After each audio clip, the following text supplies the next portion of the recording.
안녕하세요. GPGP라는 주제로 발표를 준비한 지구와 생활환경을 수강하고 있는 체육학과 21학번 김은지입니다. 여러분, 혹시 GPGP가 무엇인지 아시나요? 이것은 바로 그레이트 패시픽 갈베이지 패치의 약자입니다. 일명 쓰레기섬으로 이 바탕화면이 앞으로 발표할 쓰레기섬의 국기입니다.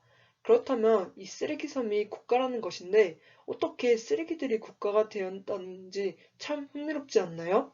그래서 저는 참지 못하고 이것을 발표 주제로 선정하게 되었습니다. 그럼 지금부터 발표를 시작하겠습니다.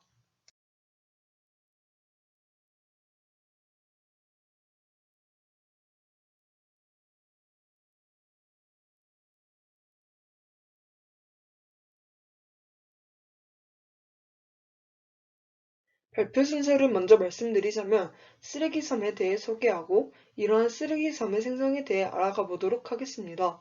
이러한 쓰레기섬은 환경과 경제와 관련되어서 많은 문제점을 가지고 있는데 이에 대해서 알아가고 이러한 문제점을 해결할 수 있는 방안과 노력들에는 무엇이 있을지 지금부터 발표를 통해 알아가 보도록 하겠습니다.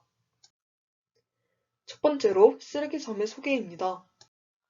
우리나라에서는 GPGP를 쓰레기섬이라 부르고 태평양 거대 쓰레기 지대라고도 불립니다. 위치는 북태평양으로 최초 발견은 1997년에 요트 선수였던 찰스 무어가 요트 경기 중 바람이 불지 않아 요트가 멈추었는데 그때 거대한 쓰레기들이 떠 있는 것을 발견하고 그 후 이것에 대한 지속적인 관심으로 쓰레기섬이라는 이름이 붙여졌습니다. 이러한 쓰레기섬은 대부분 플라스틱으로 구성되어 있고 그 외에도 어망이나 여러 가지 해상과 육상의 쓰레기들로 이루어져 있습니다. 이러한 쓰레기섬은 160만 km 제곱으로 한반도의 약 6배라고 하며 그 무게는 8만 톤 이상이 될 것이라고 합니다. 그리고 앞서 국기가 있다고 했듯이 이것은 유엔의 정식 국가로 인정되었는데요. 이렇게 한 이유는 정식 국가로 인정받아야만 유엔법에 따라 주변국이 이 섬을 청소해야 할 의무가 생기기 때문이었습니다. 그리고 이 외에도 오른쪽 그림을 보시면 인도양과 남태평양, 남대서양, 북대서양 이 네 곳에 더 형성이 되어 있다고 합니다. 이렇게 정식 국가가 된 쓰레기섬 국가와 관련되어 잠시 살펴보자면 화폐, 국기, 여권, 우표 등 국가에 존재하는 것들이 있는데 자세히 보시면 다 쓰레기들과 관련된 디자인이 들어가 있습니다. 특히 화폐에서는 쓰레기섬의 잔혹한 상황을 넣으면서 한 번 더 심각성을 일깨워 주었습니다. 그렇다면 이러한 쓰레기섬은 어떻게 생성되었을까요?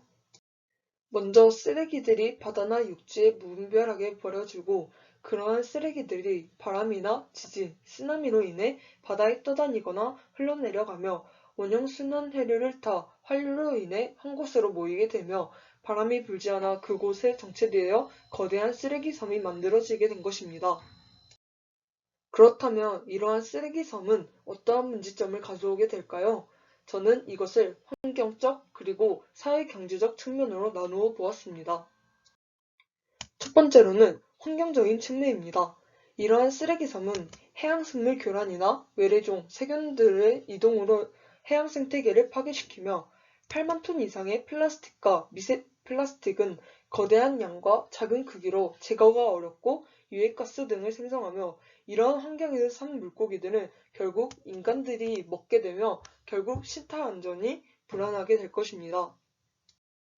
이것은 순환 과정을 보기 쉽게 그림으로 나타낸 것입니다.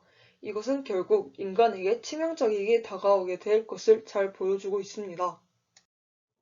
두 번째로 사회경제적 측면으로는 해양 생태계가 파괴되니 자연스럽게 어획량 감소 또한 일어납니다. 그리고 거대한 쓰레기 섬에 대한 막대한 처리 비용이 들 것이고 GPS에 잡히지 않아 상박사고에 대한 위험성도 증가됩니다. 그렇다면 이러한 쓰레기섬은 어떻게 해야 될까요? 이것 또한 개인적, 사회적 두 가지 측면으로 나누어 보았습니다. 먼저 개인적으로는 쓰레기섬의 90%를 차지하는 플라스틱의 사용량을 줄이기 위해 일회용품 사용을 줄이는 것입니다. 편의점에서 물을 사 먹는 대신 정수기에서 텀블러를 사용하거나 장을 보러 갈 때 비닐봉지 구매 대신 더 튼튼한 장바구니를 사용하고 한 번 먹을 때마다 일회용품이 넘쳐나는 배달을 줄이는 방법 등이 있습니다. 또한 라벨 표시를 잘 확인하며 올바른 분리수거를 하는 것도 중요합니다. 그리고 업사이클링, 이것은 다른 말로 재활용이라고 하는데 페트병으로 화분을 만들어 예쁜 꽃을 길러보거나 혼옷들을 바로 버리지 말고 에코백 등을 만들어 환경을 지키면서도 세상에 하나뿐인 나만의 물건을 만들 수 있는 기회를 제공해 주기도 합니다. 또한 이것은 개인만의 문제가 아닌 사회적으로도 큰 문제이기에 최대한 많은 사람들이 관심을 갖고 참여할 수 있도록 광고나 뉴스, SNS를 통해 상황의 심각성을 알리는 것입니다. 또한 해양 쓰레기와 관련된 법을 제정하거나 강화하여 조심할 수 있도록 하는 것인데 이와 관련되어 해양 폐기물 및 해양오염 퇴적물 관리법이 있습니다.